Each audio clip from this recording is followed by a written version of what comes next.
Abyssal Murmurs. Lately, I've been trying to send you stories every day, but I feel like a large number of people who have signed up almost never come back to listen to the stories. I don't know where that is. Make you unhappy. I hope to receive comments and suggestions from you. And if you find the video good, please give me a like to give me more motivation.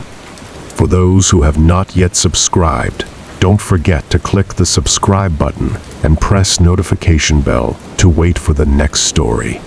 Now let's get into the story. Story 1. I was 14, 8th grade, last year of middle school.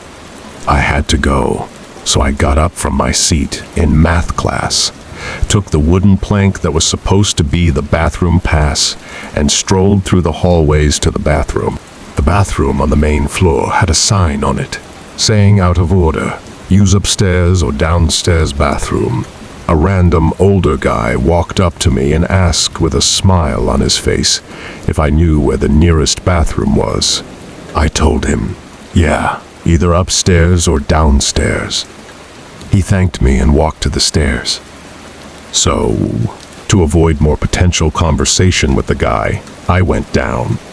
I wondered who that guy could be. Definitely not staff, maybe a parent. I went down to the lower level, which was literally only for bathrooms and extra locker rooms for the sport teams. I opened the door to the bathroom. The light was off, as usual for this bathroom since it was the least used one. I went to the stall and shut the door. I covered the toilet seat with paper and sat down. Suddenly there was a white light flashing in the bathroom, and I heard the sound of the fire alarm outside of the bathroom. It was a fire drill. My heart dropped because I didn't know what to do. It was the first fire drill of the year. Would I get away with just using the bathroom while everyone else was outside? At this point, I figured I'd just do it. The flashing light got a bit annoying, as did the alarm coming from outside. Suddenly, the alarm got much louder. Then I realized it was because the door opened and over came marching somebody right to my stall door. I saw their feet underneath the stall. I thought for sure it was a teacher coming to check the room for any students. They didn't say anything, though. I didn't know if I should say something or not. I looked at their shoes.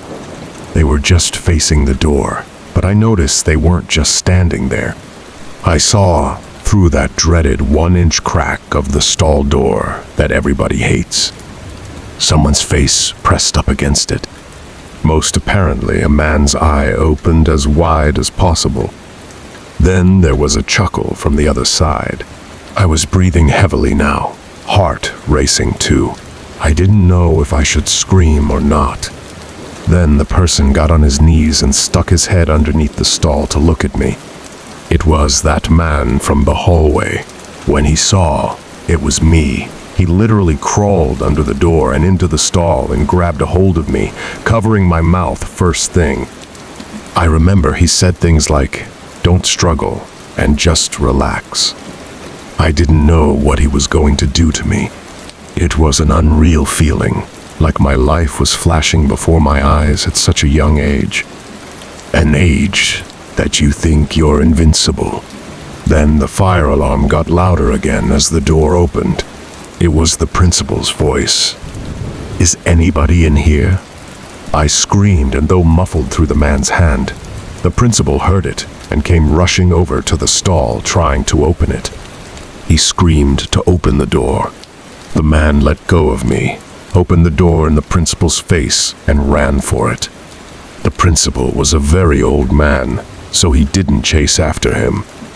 The school also didn't have cameras at this point, so as far as I know, the guy got away. The principal actually hugged me and was very emotional, telling me to come with him so he could call my parents. All my friends saw me almost in tears, walking with my parents to their car. It was humiliating, but I was also just happy. The principal saw the man pull the fire alarm and run downstairs, so he slowly but surely made his way down there and checked the bathroom first thing. He unfortunately passed away 5 years ago. I still have great appreciation for that principal. He was my hero in a certain way. Story 2. Back in high school, fire drills were usually a lot of fun, depending on what class you were in and which friends you were with. One particular dark, cloudy day during third period, my friends and I who were in the same class heard from the grapevine that there was going to be a fire drill this period. It was a Friday, close to the end of the year, and there was really no work for any of us in our later classes. So we figured during the fire drill, we'd sneak down to the sump behind the school by the woods and smoke. We waited anxiously for that ear-piercing ringing to go off, and when it did, it was music to our ears. We looked at each other and laughed, and we were the first ones out of the class and down the hall. While everyone else on this side of the school was headed to the front entrance, we were on our way to the back entrance by the woods. We walked out in the middle of the crowd to the back section of the school by the basketball and tennis courts. We were pretty strategic about our escape. We made sure there were no teachers in sight and crossed through a narrow opening between the tennis courts and a line of bushes. That led straight to the sump. A couple of kids watched us and probably thought we were a bunch of weirdos, but it didn't matter. We made it to the sump, which was literally a giant hole in the ground surrounded by bushes and trees right at the edge of the woods. It had a nickname, but I don't remember it. All I know is, it was the place that everyone came to drink, smoke, and do other drugs at night. Kids even had bonfires there before. It was a really dark day. The clouds were a darkish gray, giving the morning an almost early night kind of feeling.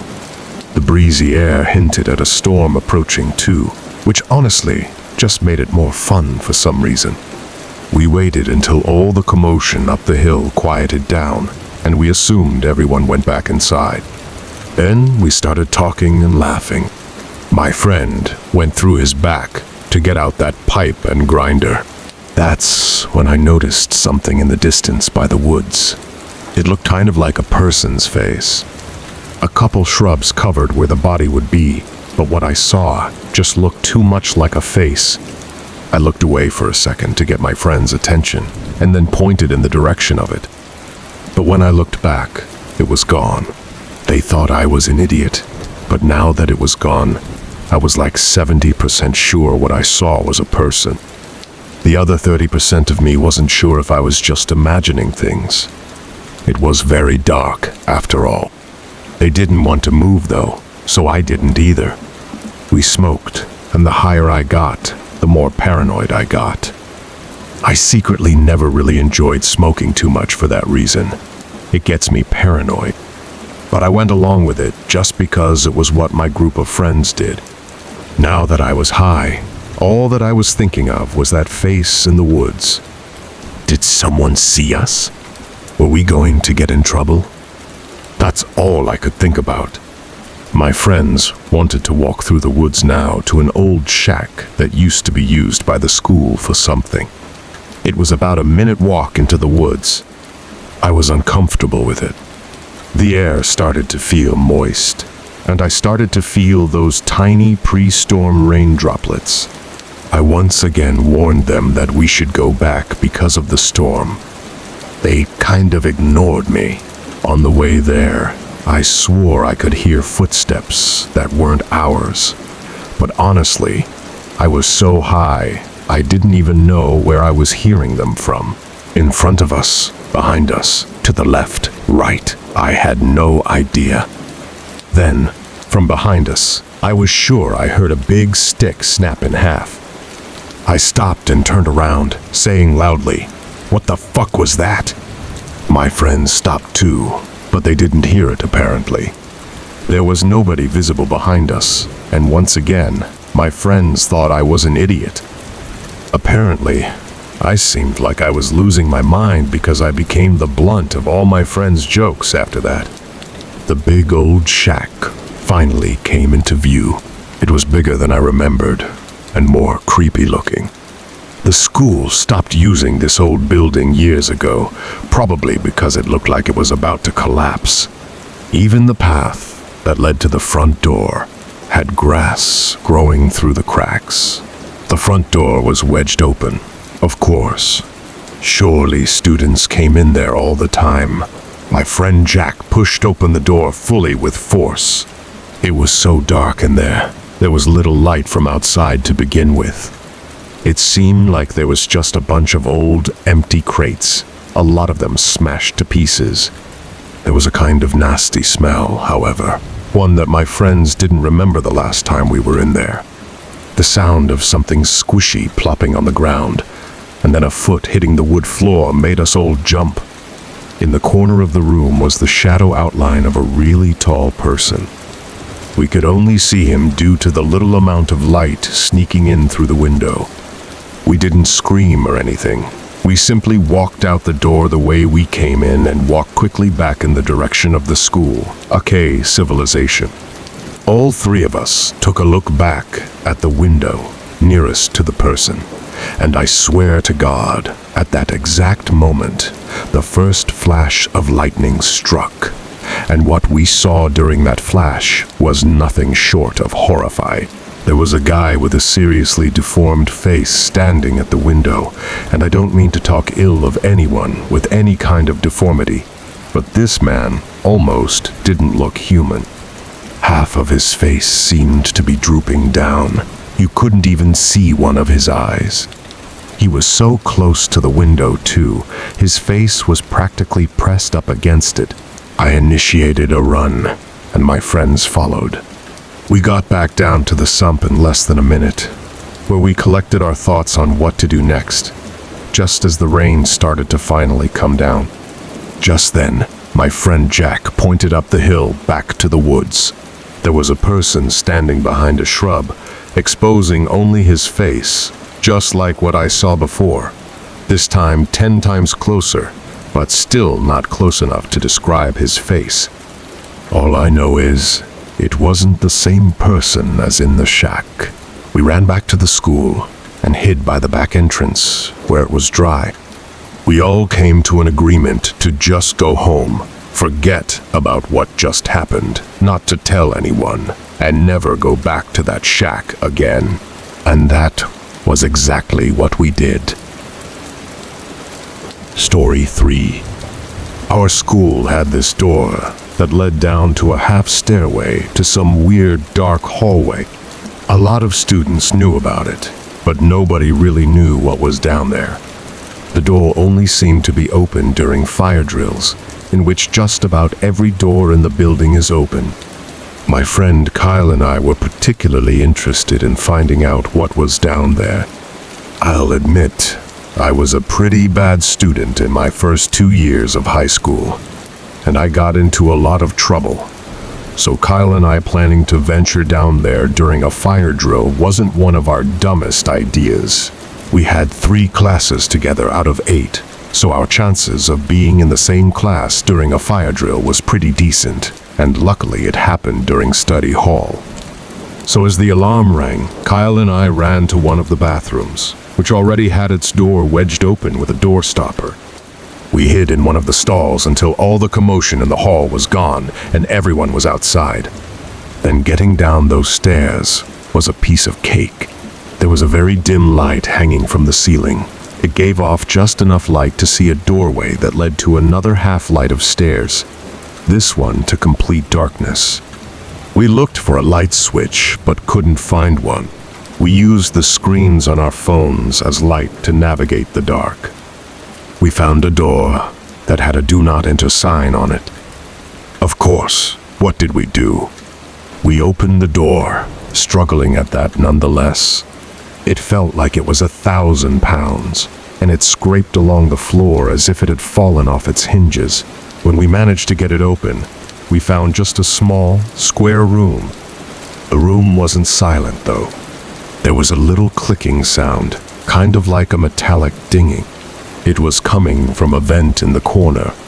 We had to see what it could be, maybe an animal or something.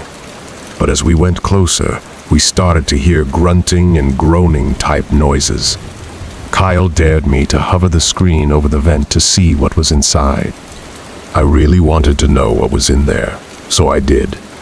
I pressed the screen and my phone up to the vent and got on my knees. Now I could hear breathing. I pressed my ear up against the vent and immediately felt something grab onto my ear. I screamed in a panic, and Kyle quickly came and pulled the hand off my ear. I jumped away from the vent first of all and saw a hand reaching through it. Kyle and I ran out of there, shutting the do not enter door behind us and running back upstairs to the bathroom. The next day, Kyle and I went to talk to the janitor, Tom. He was one of the janitors who didn't really give a crap about his job. He didn't even seem angry about us going down there. He just asked what we were doing. We explained what happened and asked if there was somebody working in the vents. He said nobody had been in that room for years, nor was there any way into that vent down there. Kyle and I looked at each other, and I knew his heart sank just like mine did, as we both stood there wondering who was in that vent down there that day. Thank you for always supporting the channel and welcoming its videos. Wishing you good health, and remember to subscribe to the channel to achieve 1,000 subscriptions.